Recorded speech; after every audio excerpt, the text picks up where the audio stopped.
Selamat datang di my channel. Saya Mersha Senalaya. Pada video kali ini saya akan membagikan tentang tiket domestik dan internasional.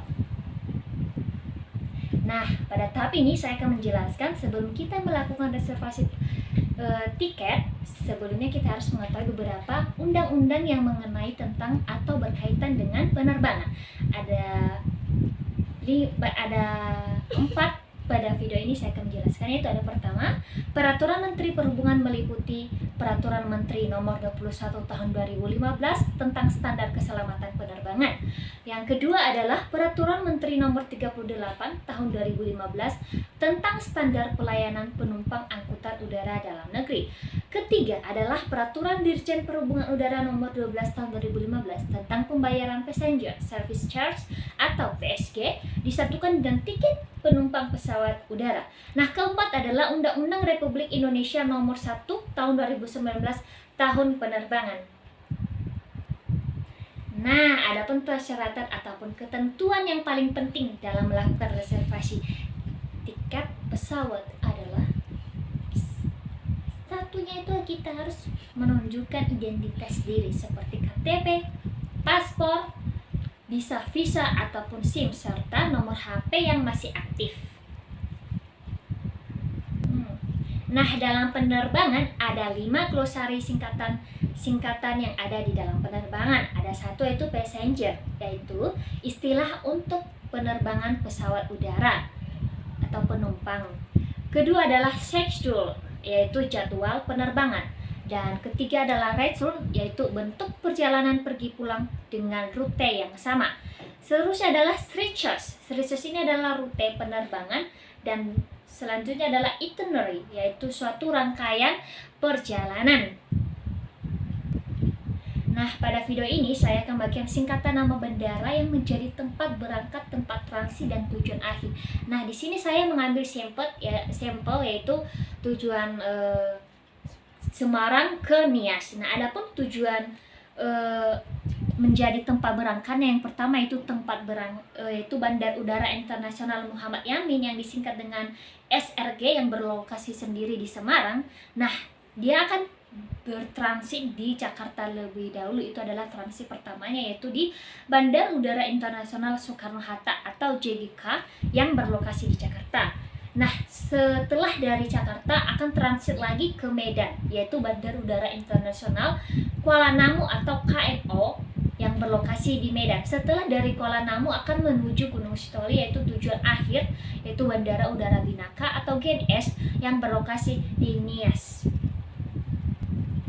Di sini saya mencantumkan beberapa ketersediaan maskapai penerbangan atau jadwal penerbangan serta harga yang bisa kita pilih saat melakukan reservasi tiket.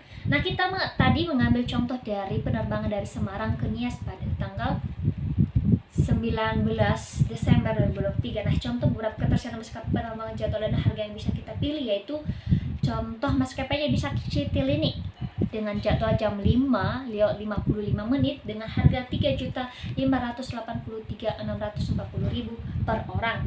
Nah, seterusnya ada Garuda jam 7 lewat 5 menit dengan harga 3.666.180.000 rupiah per orang.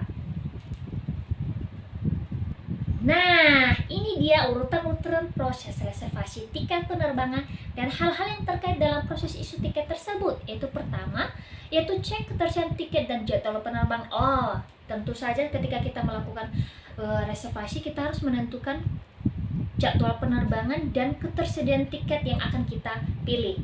Tentu dengan keinginan dan budget yang kita punya. Nah, setelah kita memilihnya, kita akan booking dengan memasukkan data menggunakan KTP atau paspor serta nomor HP. Seterusnya akan muncul beberapa maskapai penerbangan yang kita inginkan serta jadwal dan harga sesuai budget. Nah, setelah kita memilihnya, kita akan lanjut ke pembayaran.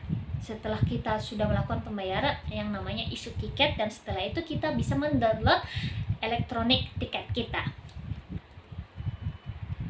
Nah, biar agak lebih jelasnya, kita mencoba membuka Traveloka dan langsung melakukan reservasi tiket pesawat. Nah, pertama kita melakukan pemilihan kemana tempat berangkat dan tujuan akhir kita. Nah, pada video ini kita menentukan tempat berangkat kita itu Semarang, dan tujuan kita adalah Nias. Nah, setelah menentukan itu, kita juga akan menentukan tanggal berangkatnya serta memilih kelas penerbangan serta berapa orang yang akan melakukan reservasi tiket tersebut. Nah, setelah kita menentukan kemana dan tujuan kita serta telah menentukan kelas penerbangan, akan muncul maskapai penerbangan dengan harga dan jadwal yang bisa kita pilih sesuai budget yang kita punya. Nah, setelah kita memilih maskapai, jadwal, dan harga yang kita pilih, akan muncul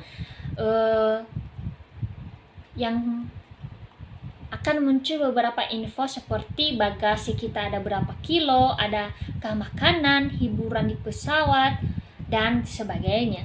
Nah, setelah selesai itu semua, kita akan melakukan tahap terakhir, yaitu pembayaran, di mana ini kita akan melakukan pembayaran dari reservasi tiket yang telah kita tentukan. Nah, setelah kita melakukan pembayaran, otomatis kita bisa mendownload elektronik tiket kita. Nah, setelah kita melakukan reservasi tiket tersebut, kita akan bersiap untuk berangkat dengan jadwal yang telah kita tentukan.